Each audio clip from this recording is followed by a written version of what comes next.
I used to think turning 18 meant finally being seen as an adult. I was wrong. It was the day I found out my parents had already decided who mattered and who didn't. There was no party. No cake. Just my dad asking me to sit down at the kitchen table like I was about to hear a medical diagnosis.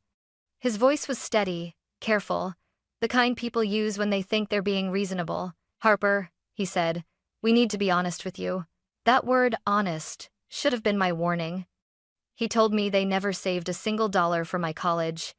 Not because they couldn't, not because of an emergency, but because, in his exact words, "we honestly didn't think you'd actually go or amount to much." I remember smiling, nodding, saying nothing, because when the truth hits too hard, sometimes your body chooses silence just to survive it. I stayed at the table after my dad finished talking, my hands folded in my lap like I was the one being evaluated. The kitchen clock ticked loudly, each second stretching longer than the last. My mom finally turned off the stove and joined us, wiping her hands on a towel she didn't need. "We just want what's best for you," she said softly, like that would smooth everything over. I looked from her to my dad. "So, what exactly is that?" I asked. My dad sighed, the way he always did when he thought a conversation was becoming inconvenient. "Harper, college is expensive. We had to be realistic." "Realistic for who?" I asked before I could stop myself. He leaned back in his chair. "For us. For the family." That word again. Family. It sounded inclusive, but I was starting to realize it had conditions attached. "So you saved for Ethan," I said carefully, "but not for me." My dad didn't deny it. That was the part that hurt the most. "Ethan showed promise early on," he said. "He's always been focused, motivated. You were different. I waited for my mom to say something, anything, but she just nodded, her lips pressed together in that familiar, conflicted line. "What does that even mean?" I asked.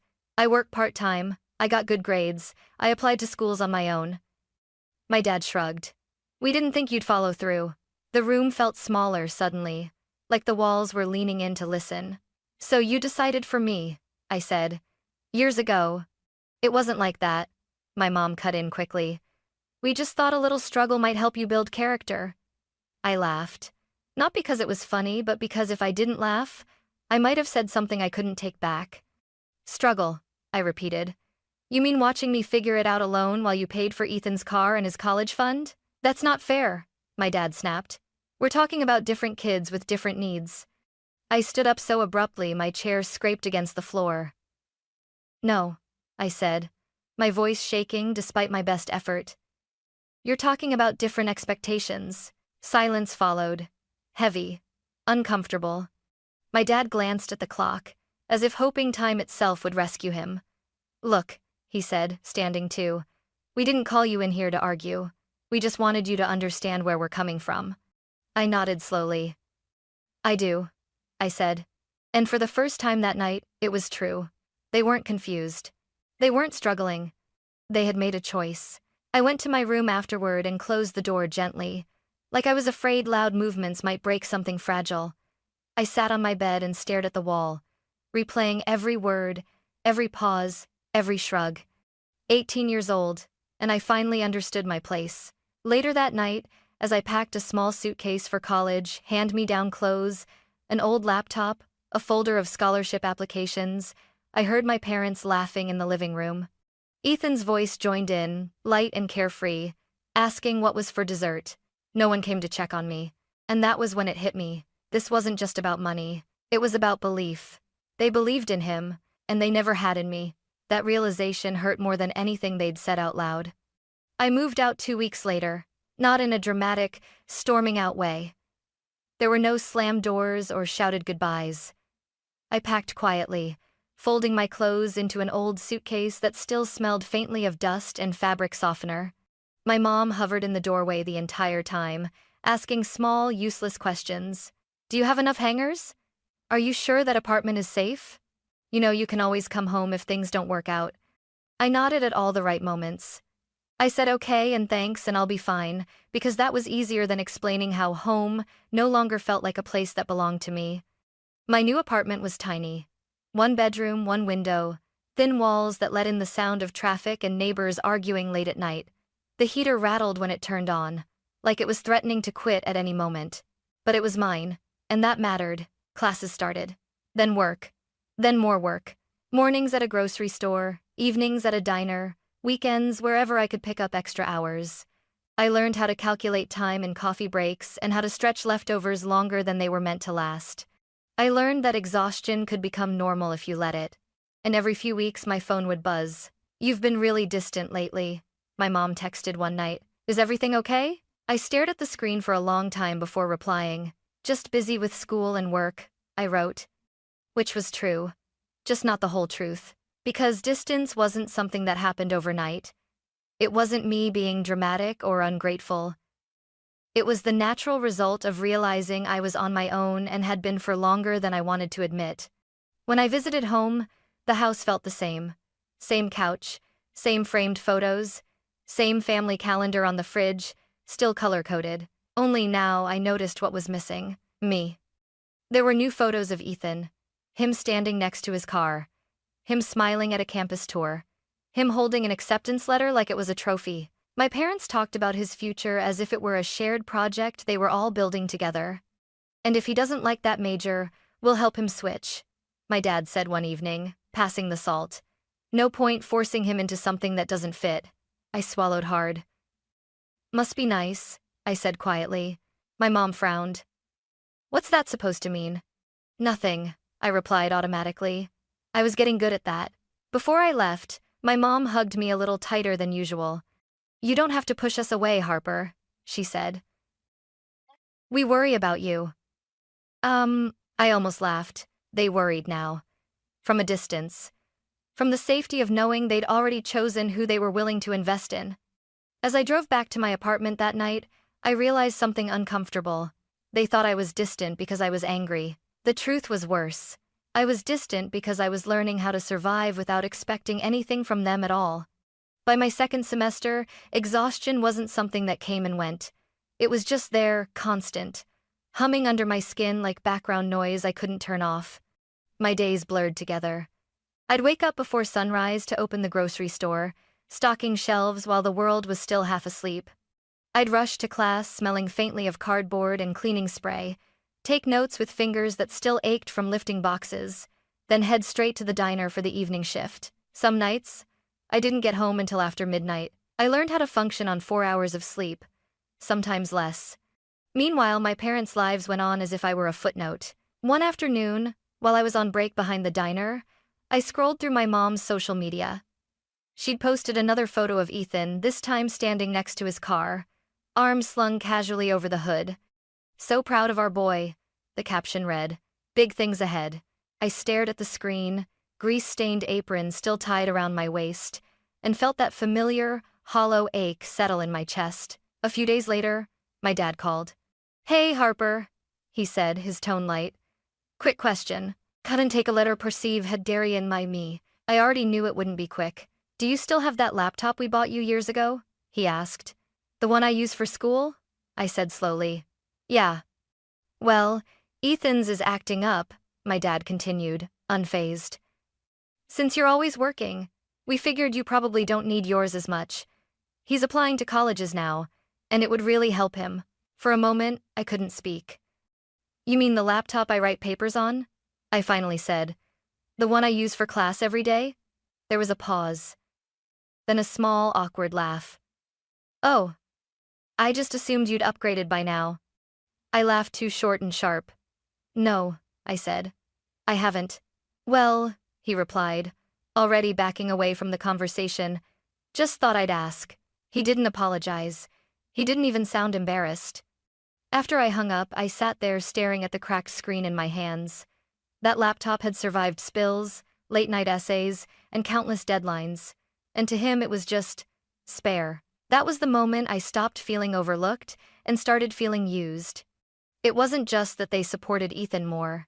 It was that they saw my struggle as flexible, borrowable, expendable. That night, I walked home instead of taking the bus, letting the cold air sting my face until my thoughts slowed. I realized something I hadn't wanted to face before. To my parents, I wasn't the child they were building a future for. I was the backup plan. I didn't fall apart all at once. It happened slowly, in pieces so small no one noticed them breaking off. I got sick in late October. Not just a cold, one of those deep, bone-heavy illnesses that makes even standing feel like too much.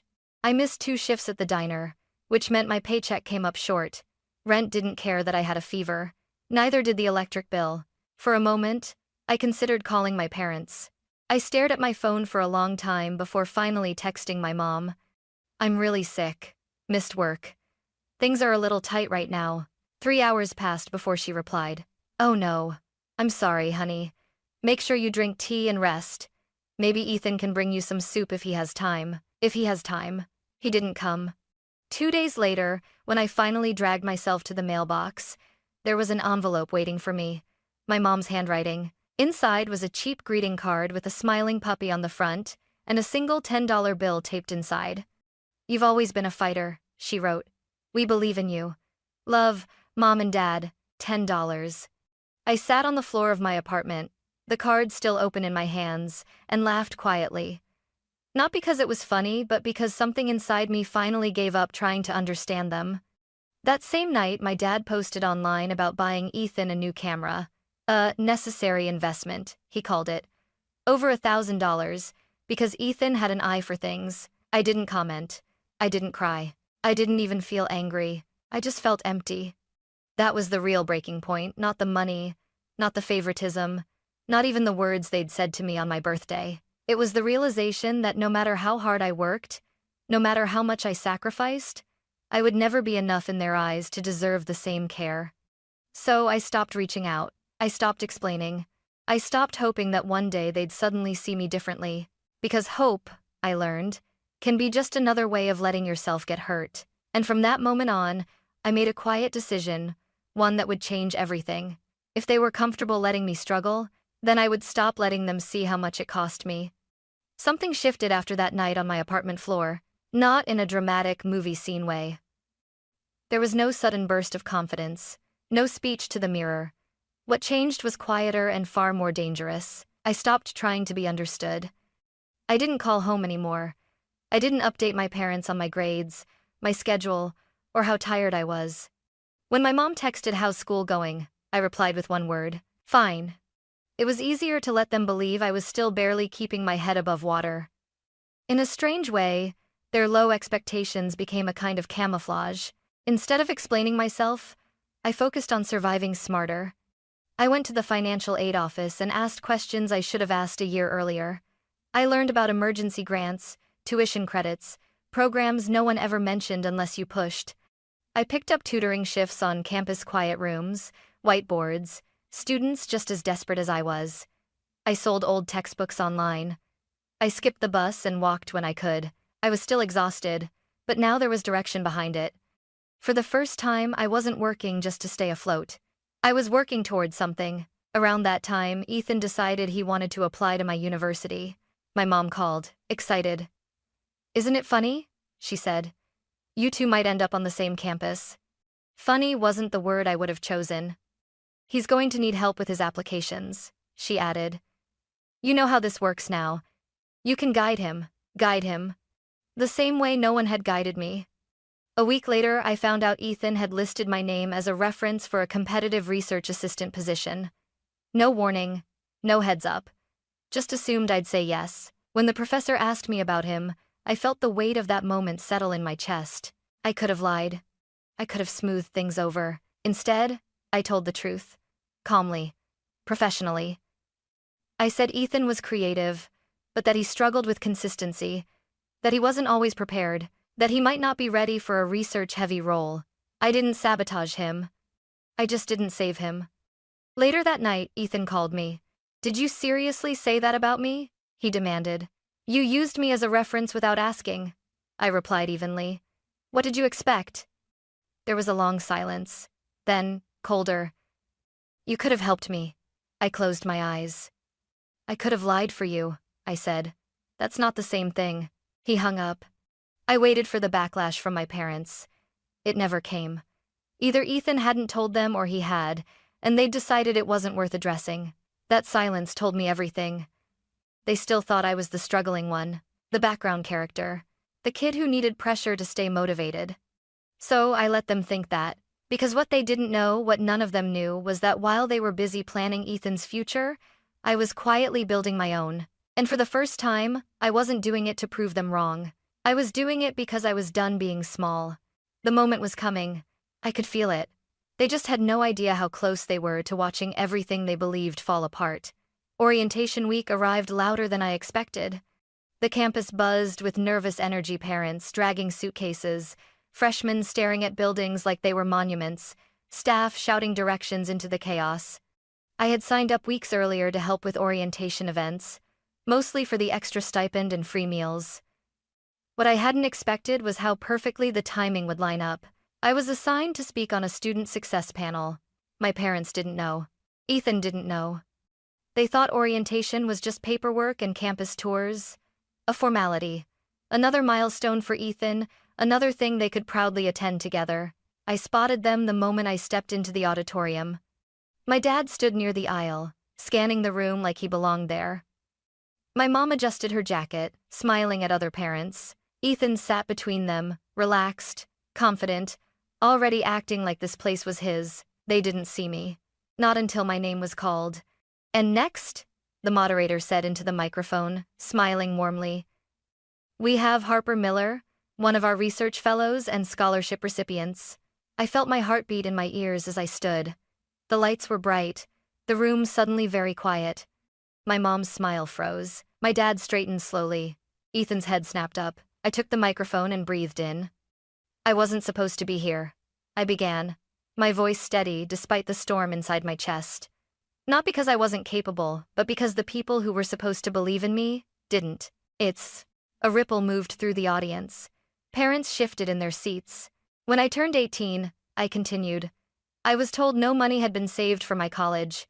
Not because it wasn't possible, but because it was assumed I wouldn't go, or amount to much. I didn't raise my voice.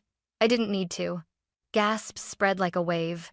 My younger brother, I said, had a full college fund, a car, support, encouragement. I had 2 jobs and a choice: give up or figure it out alone.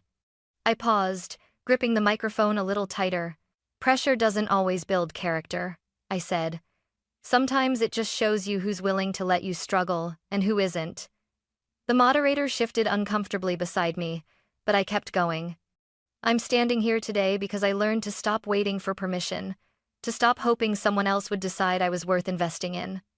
I finally looked out into the crowd. My dad's face had gone pale. My mom stared straight ahead, lips pressed together. Ethan couldn't meet my eyes. "There are students here right now who were told they weren't enough," I said, softer now, "who were underestimated by the people who should have protected them. I'm here to tell you this being overlooked doesn't mean you're incapable. Sometimes it means you're stronger than they expected." For a second, no one moved. Then someone started clapping. Another joined in, then another. The applause grew uneven at first, then steady, filling the room until it felt like it was pressing in from all sides. I handed the microphone back with a polite nod and walked off the stage on legs that felt like they didn't quite belong to me anymore. I didn't look back. I didn't need to. Because behind me, everything they had believed, every quiet assumption, every casual dismissal had just been spoken out loud. And once the truth is public, it doesn't go back into hiding. The room felt different after that. Not louder, not quieter, just altered.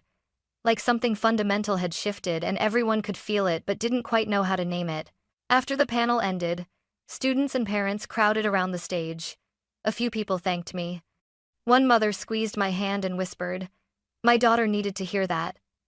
A freshman with shaking hands told me he'd almost dropped out before orientation even started. I listened. I nodded. I smiled when it felt right. What I didn't do was look for my family. They found me anyway. My mom reached me first, her face tight with a smile that didn't reach her eyes. "Harper," she said quietly, like we were in a grocery store and she didn't want to make a scene. "We need to talk." "Not right now," I replied just as quietly. My dad stood a few steps behind her, jaw clenched. Ethan hovered near the aisle, suddenly fascinated by his phone. "You didn't have to say it like that," my dad said, lowering his voice. "In front of everyone." I met his eyes. For the first time, I didn't feel small doing it. I didn't name you, I said calmly. I told my story. That story made us look bad, my mom snapped before she could stop herself. I took a slow breath. No, I said. It just made you visible. Ethan finally looked up. You embarrassed us, he muttered. I turned to him. You used my name without asking, I said evenly. You benefited from my silence for years. This is just the other side of that. No one argued after that. They didn't apologize either. Later that evening, my phone buzzed with messages I didn't open right away. We never meant to hurt you. We were just trying to motivate you. We're proud of you, you know. I stared at the screen for a long moment, then set my phone face down, because pride offered after proof doesn't undo years of doubt, and explanations don't heal what neglect quietly erodes. That night, alone in my apartment, I realized something surprising. I wasn't angry anymore. I felt clear. They had finally seen me, but not on their terms, and for the first time in my life, that felt like enough. What came next wasn't revenge. It was something far more unsettling for them. It was distance with boundaries. Life didn't magically become easy after that day. I still worked long hours. I still budgeted carefully. I still felt tired in ways sleep couldn't always fix. But something fundamental had changed, something quiet and permanent. I stopped waiting for my parents to catch up to who I was becoming. When my mom called weeks later, her voice cautious, testing the ground between us, I answered politely but briefly. When my dad sent articles he thought might help my career, I thanked him and changed the subject.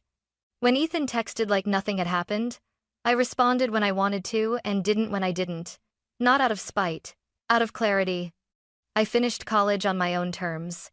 I walked across the stage knowing every step that had led me there had been earned the hard way. When the diploma hit my hands, I felt something settle inside my chest, not pride fueled by validation, but relief fueled by truth. I sent my family a graduation announcement. Just a photo. No caption, no explanation. They never replied. And for the first time, that didn't hurt. Because I finally understood something they never taught me. Being underestimated doesn't make you weak. Being overlooked doesn't make you invisible. And being unsupported doesn't mean you're unworthy of success. I built my future without a safety net, without applause, without permission, and now, when I look ahead, I don't wonder who believes in me anymore. I already do. I already do. I already do. I already do. I already do. I already do. I already do. I already do. I already do. I already do. I already do. I already do. I already do.